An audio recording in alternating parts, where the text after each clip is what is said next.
So good evening, everyone. I'm Marcia McNutt. I'm president of the National Academy of Sciences, and I'm here to welcome you this evening along with my colleagues, President Victor Zhao, who's president of the National Academy of Medicine. Victor, where are you? Right there. Yes. Yay, Victor. Thank you. And President Dan Moat, who's right there, president of the National Academy of Engineering. And this is a grand evening because we're celebrating the science Nobel laureates from the United States. So we're so happy that they were able to join us here. I want to express my deep gratitude to Senator Lamar Alexander and Senator Chris Coons, who's yet to arrive, but I understand he will be joining us shortly, for hosting this event to honor the accomplishments of these extraordinary individuals.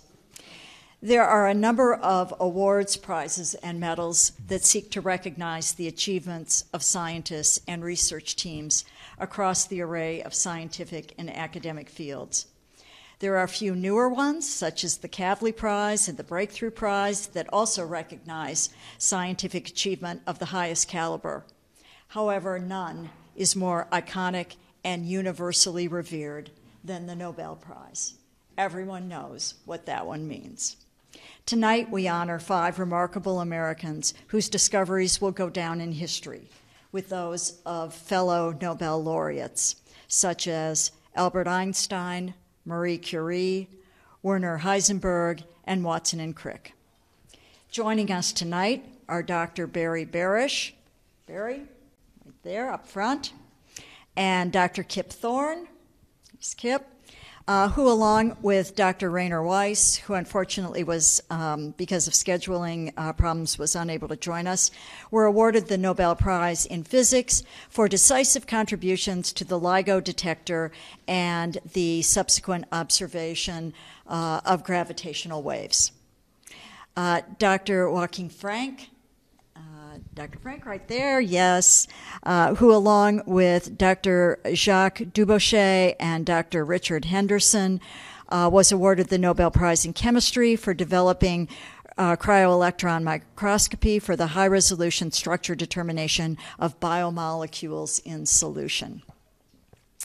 And Dr. Michael Roschbach and Dr. Michael Young, right up front here, who, along with Dr. Jeffrey Hall, who also wasn't able to join us, were awarded the Nobel Prize in Physiology or Medicine for their discoveries of molecular mechanisms controlling circadian rhythm.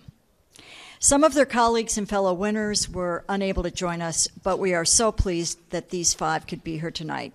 Please join me in a round of applause for these Nobel Prize laureates.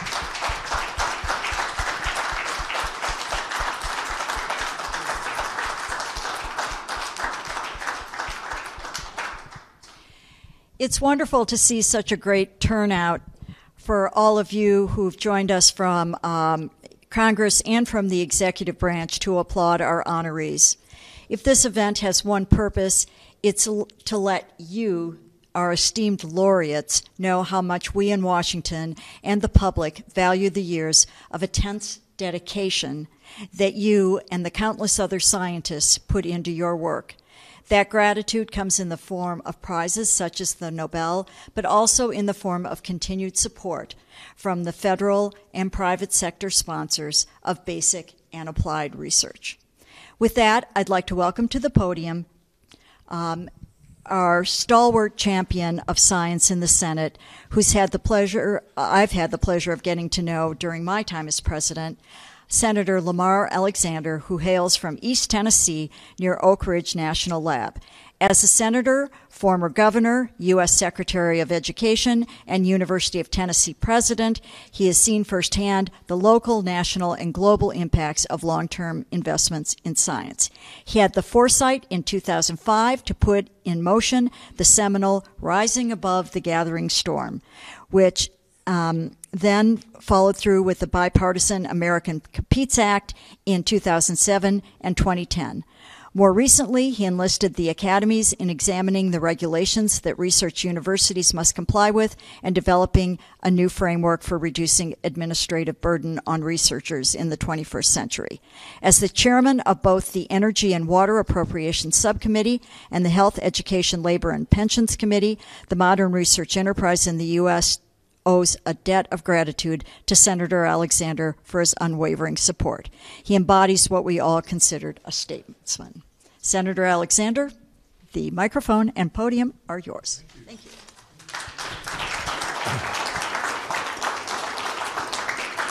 Well, thank you, Dr. McNutt. I've been having some very interesting conversations with some very curious and creative people over here who've won some very big awards, namely the Nobel Prize.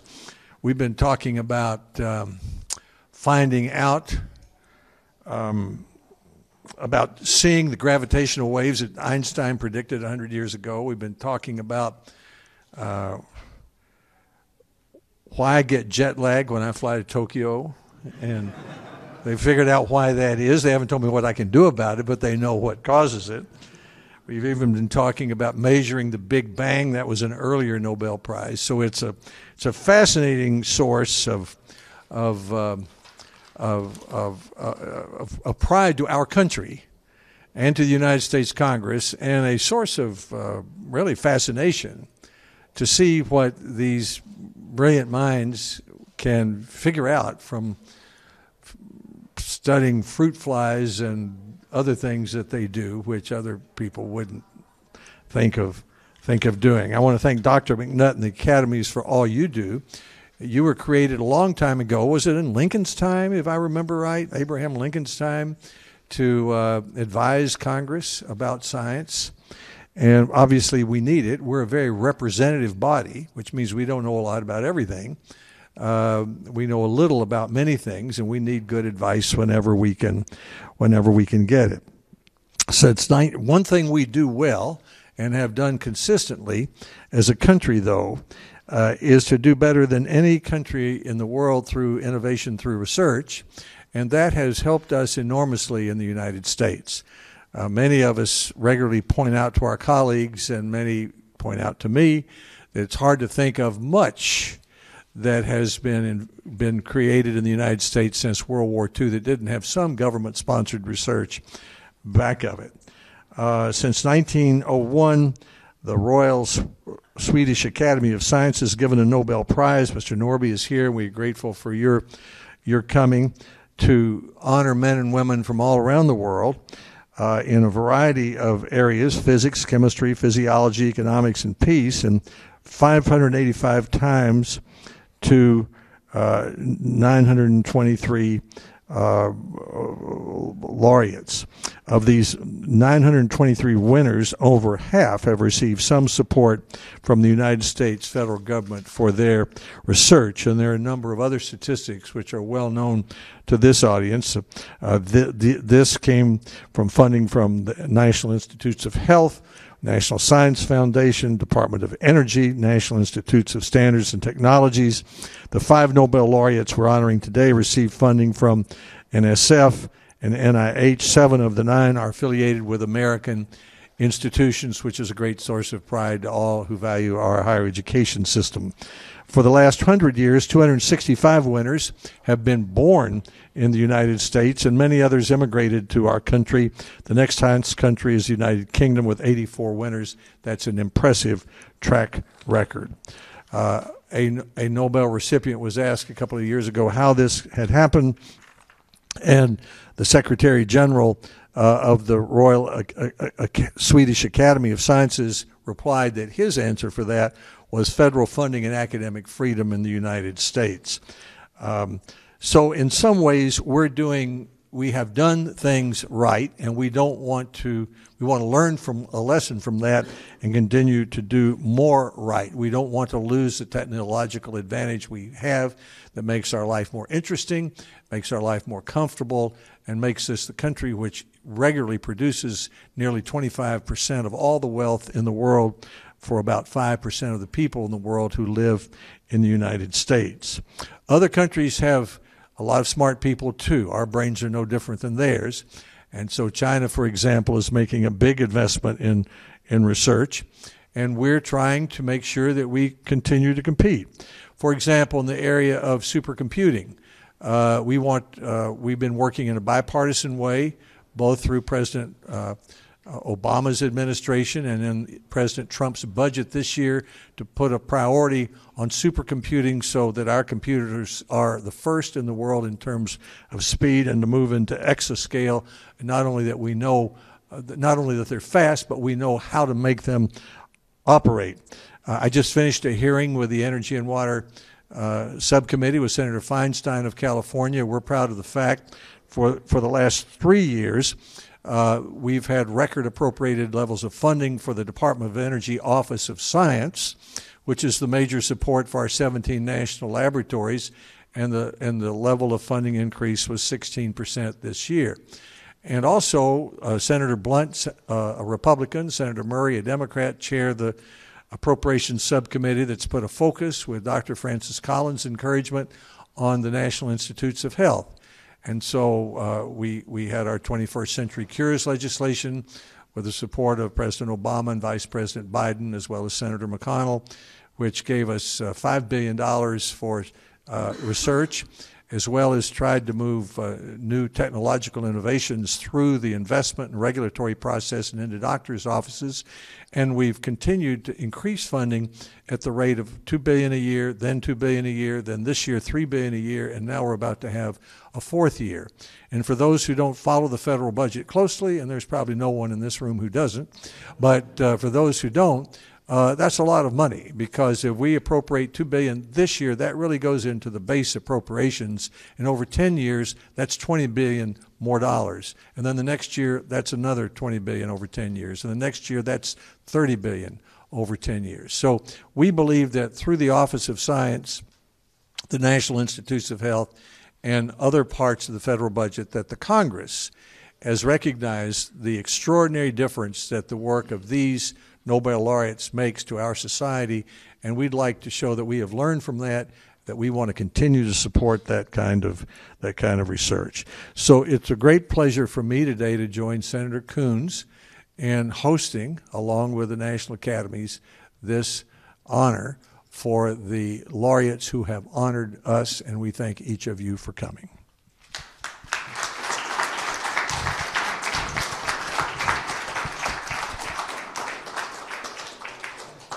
Well, thank you so much, Senator Alexander, for not only those wonderful remarks, but for your longtime championship for science and for all you do for science and for the nation. Next, it is my pleasure to welcome Senator Chris Coons from the great state of Delaware. Power and influence come in many forms in Washington, and perhaps no policymaker is better at articulating their passion for science and translating it into tangible action than Senator Chris Coons. He's a chemist and attorney by training, and a tireless champion for federal research in the appropriations process.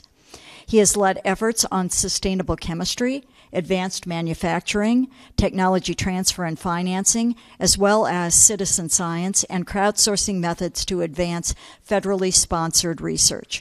He's a staunch advocate for clean energy and on the forefront of advancing new innovation models for government. He worked with Senator Alexander to introduce the energy research title of the America Competes Act, fund ARPA-E, and to authorize periodic interagency quadrennial energy reviews.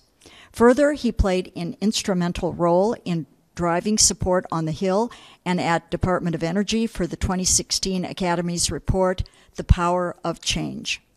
Few in Congress understand the nuances of moving scientific discovery from lab to marketplace better than Senator Coons. Senator?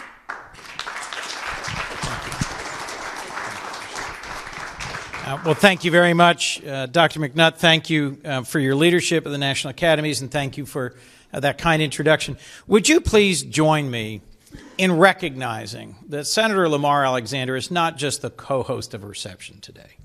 He is the leading appropriator for science, someone who has stood and fought and sustained American science, and I think he deserves a huge round of applause in this room today. Thank you, Lamar.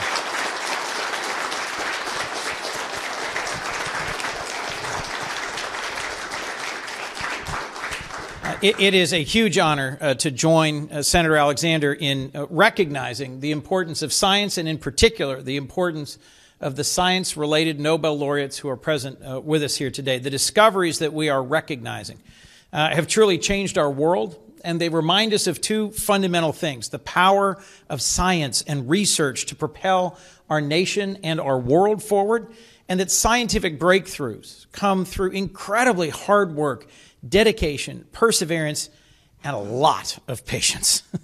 The 2017 Nobel laureates are incredible examples of these basic principles. The work done by Dr. Thorne, Dr. Barish, and Dr. Weiss at LIGO, for example, was a century in the making. A century in the making.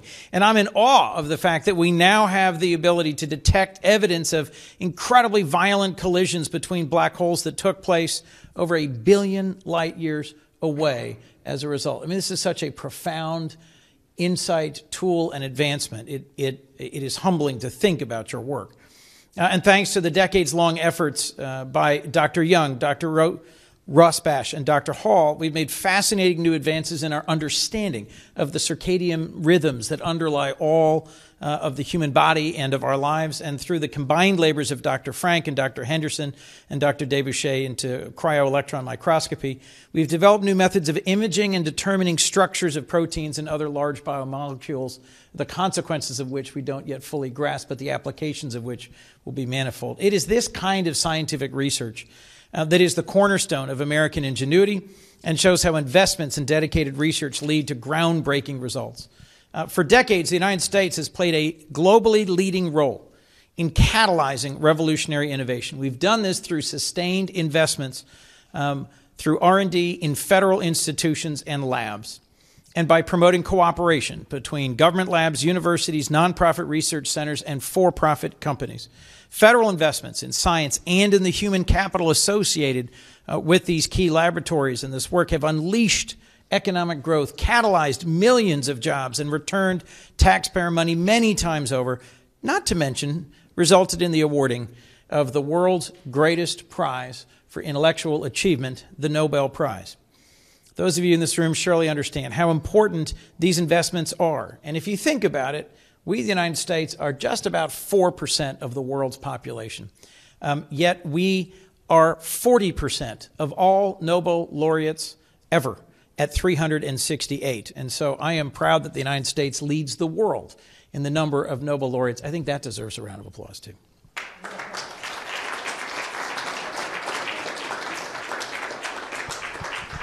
As I've said in a similar setting before, and Dr. McNutt will testify to this, I have felt at times in this past year or few years, because of an environment that's developed in our country in both political parties, that we needed to defend science itself, that this was a time that needed advocacy for the whole basic undertaking, the concept of science itself. And there's a few steps we've needed to take in order to advance that. First is to help explain to the American people why it's so important. And your work across these 3 different Nobel laureate teams have contributed significantly to that effort. While it may be difficult for the average American to pronounce or understand exactly what your work has done, its consequences, its impact, its addition to the reach and the scope of human knowledge is undeniable. But the second step, and a critical one, is congressional leadership. We have to have bipartisan leaders like Senator Alexander, Senator Blunt, and others who are committed to working on a bipartisan basis to sustain long-term federal investment in scientific research and R&D. And I cannot tell you how thrilled I am to have the opportunity to make a small, modest contribution to the real leadership shown by the Republican appropriators in ensuring that we not only didn't have cuts in federal research, but that we had increases, and that, in fact, funding R&D is at levels now 12% higher than fiscal year 2017. And if I understand and have done my math correctly, Senator Alexander, we literally have now federal investment in science and R&D at an all-time high. That is an enormous accomplishment.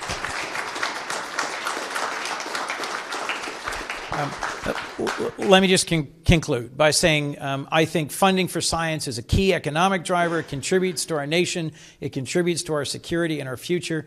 And it plays an absolutely central role in our competitiveness as well.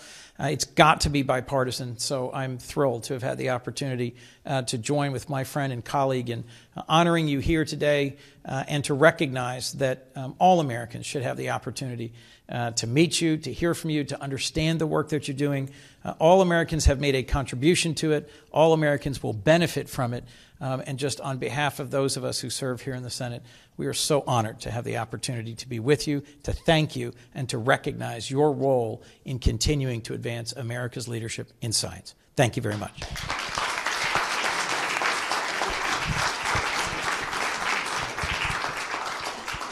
Well, thank you, Senator Coons, for those wonderful words, and thank you both for demonstrating every day that support for science is truly a bipartisan issue.